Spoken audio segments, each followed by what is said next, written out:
Hello and welcome. This is Lisa Jones, and you are listening to the Exploring Death podcast.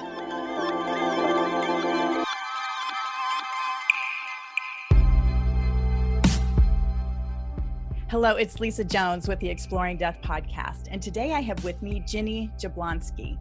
Following a near-death experience brought on by prescription opioids in 2013, Ginny began communicating with animals and disincarnate beings. Like many experiencers, she eagerly pursued a spiritual education in an attempt to understand her abilities. Eventually, she began sharing her skills and healing journey with others and promotes a compassionate message of love and forgiveness. Welcome, Ginny. Thank you. Thank you, Lisa. I'm so glad to have you on the Exploring Death podcast. We met actually 2 years ago at the IANDS National Convention in, where was it last? It was in Tacoma? Was that where it was 2 years ago? It was in Seattle. Oh, right. Yep, that's right. In Seattle. And then we got together again at Philadelphia just a few weeks ago. And I'm so thrilled to have you on the show. And you're actually going to be one of our speakers here in Maui next year. So I'm so excited. It's like the healing journey is kind of what the whole experience is. So the first card is voyage, which the first card is always blockage. And so for me, what I'm getting is, it's the voyage of our lives, right? I mean, all of these things that we go through. And so it's kind of I don't even know if I guess it's a metaphor of showing you the ship and just what we go through. I mean, like that one gentleman, all he had was the thing, his little surgery. I can't imagine that that's the only thing that happened in his life. But most people I know have had thing after thing after thing. And that's, and that's kind of what keeps us blocked, because we keep having these, like in your case, you were having, all this pain and you didn't even know where it was from. And yet probably after going through a lot of your healing, it was your childhood. It was your PTSD. It was, all of these things that was telling your body that it needed to be looked at and healed, and so instead of actually doing the work, it was like masking it with the painkillers, which ultimately, like you said, doesn't mask it. It just increases the pain because your body doesn't stop producing the pain. It just masks it. So, so the action card is miracles.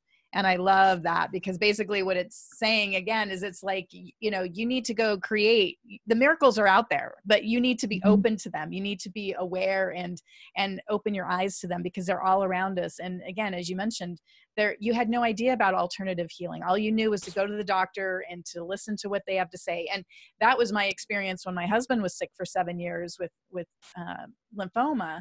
I mean, all we did was go to the doctor and do precisely what they said and take the medicine. And I mean, as much as I had an idea that there were other things out there, it's also very confusing, right? I mean, I would have people say, well, he should take mushrooms, or he should take, he should do chakra clearing or naturopath or this or that. And it just gets overwhelming. But the miracles are out there, and it's about listening to yourself and not just relying on everybody out there, but to believe the miracles. Right. And then the outcome is fulfillment. And I think, to me, could you have given me a more perfect right, exactly. And now here you are. I mean, not only did through your journey you heal yourself, but now you're healing others, and not only people, but horses. You have this huge connection, the horses and the donkeys that brought you back from your near-death experience. I know you do work with them, and I'd love to hear a story about that as well. But so what do you think about the card reading? What piques your interest there? What do you think? Well, I do have a question. You indicated that the first card that is pulled usually represents some type of a block. Right. So is there any insight as to what I might be able to do? Because quite frankly, just in this past week, something happened and it did feel like a significant block went up. So do you have any insight there? Well, the only thing is, I guess what I'm feeling is, that this voyage, like there's this expansiveness that's available to you, but it's like you're like, I don't know about that. Like you're holding back. Does that make sense? Like you're you're not, yeah, I've got chills as I'm saying that there's really this whole sea of opportunity out there and to help others, Mm-hmm. but that there's almost like this doubt within your own mind and that's keeping you back. And as you said, you had chills. I almost teared up. Yeah. And you want to do a simple chakra clearing, just say those words. And I forgive everyone for everything, unconditionally, no matter what, including myself. Love is the answer. Because Beautiful. unforgiveness is very powerful. Mm-hmm. It is like a poison. And if we can let that go, it will shake loose what is in our chakras.